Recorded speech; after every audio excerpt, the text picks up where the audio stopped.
Well, it seems tonight we have taught a lesson to the nation that Florida man and Florida woman does not bend to the swamp rats in Washington, D.C.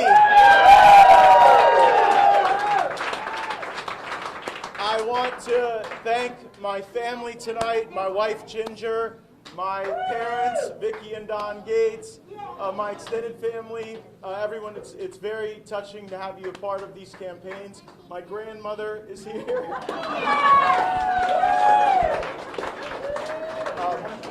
I want to thank my outstanding campaign staff, the whole crew that was out there organizing, volunteers, working hard to make sure that we were successful at events. Chelsea Boatwright, Larry Hetu, Luke Burleson, Austin Burry, Jillian Lane Wyatt, our Chief of Staff and the boss of everything. Thank you all so much for everything that you did to make this successful. And I also want to thank my team that works in our district office here in Northwest Florida. Throughout this entire campaign, we heard at these events where thousands of people would come, how they had great experiences where in their toughest moment when they had to reach out to a congressional office and hope that somebody would take on their cause and fight for them. You know, our team members were there, our team members were effective, and it ensured that we carried a positive message and a strong victory tonight. Thank you to our terrific members in our district office. I'm truly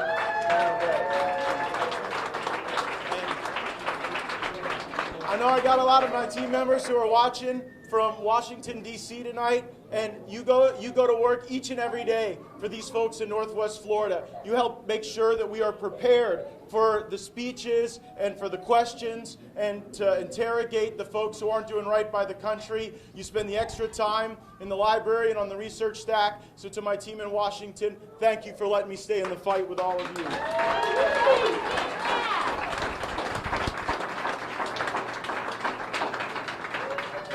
But ultimately, tonight is about the voters of Northwest Florida. And from the bottom of my heart, thank you for giving me the most important, impactful, and the most joyful victory I've had as your congressman.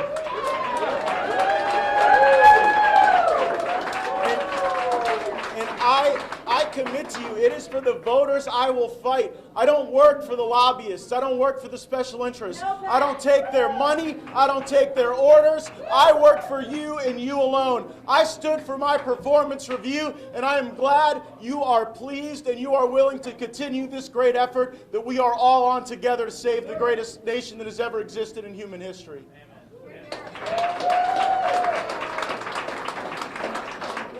It's traditional in moments like these, with margins of victory like this, that you hear from your opponents. And I have not yet heard from Aaron Dimmick or Kevin McCarthy this evening.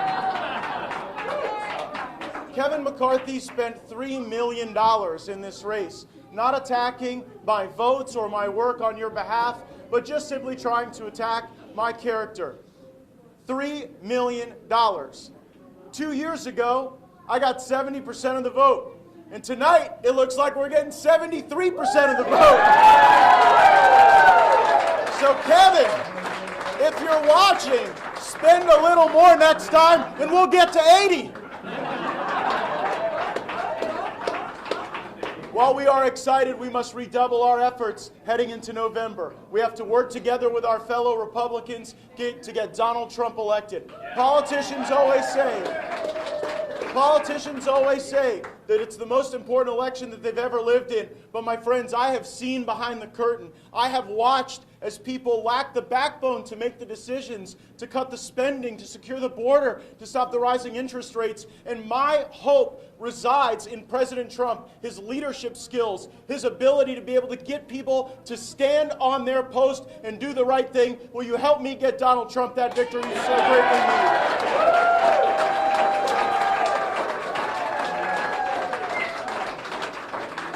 Thank you to President Trump. Thank you to Senator Rand Paul for his endorsement. My colleagues, Anna Paulina Luna, Lauren Boebert, who is here tonight and was out on the campaign trail with me, Eli Crane and Tim Burchett and Andy Biggs. They all came here because, you know what, they understand that there's no cavalry coming but us. We have to step forward and save this country. We have to work together. We have to be more survivable, more capable, more resilient, and more determined. I'm more determined than ever to take on the swamp in Washington. And guess what? We've just shown the country the blueprint how to beat them. You don't have to take the lobbyist money. You don't have to sell out. You can go there and work for your people, put trust in your people, and then go back and keep fighting. I will never stop fighting for you. Thank you all so much for having my back. Let's go get them.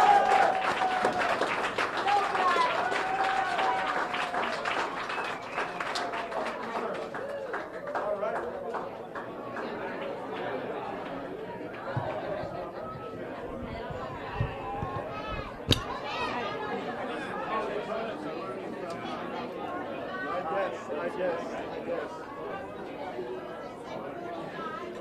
Hi. I'm Debbie with Channel 5. Well, I'm glad we've been able to make it comfortable for you. So this was an overwhelming victory. You have campaigned, and I heard you say again tonight, this was your performance review. How do you think the voters think you did? Well, I stand with the voters of Northwest Florida, and tonight they showed that they stand with me. They stand with me against the attacks that I so frequently face from the national media and from my colleagues in both political parties, because I want things like budgets that balance and term limits and bans on congressional stock trading. I don't think anybody should be taking lobbyist or special interest money, and because I hold these views that are broadly held with the public, I am a marked man in D.C., I'm a hated man, but I stand here with the great folks in Northwest Florida who are going to renominate me as their Republican nominee and send me back to fight for them in Congress. 5 years, 5 terms. Yeah. 5 terms. What else, and you said earlier, there's still a lot of work to be done Yes. in Washington. What's the top priority? Look, we have got to get a way to address federal spending. The interest rates people are paying that make it impossible to buy a home or a car or even just bridge from one paycheck to the next on a credit card.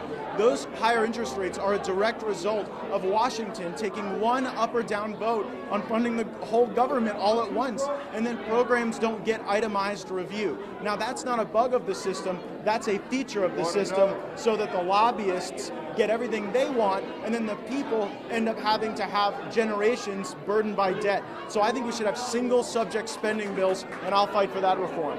What does this mean to you personally and your family, that this vote of confidence? It's very heartwarming. Look, I put it all out on the line in this campaign. I went to the rich areas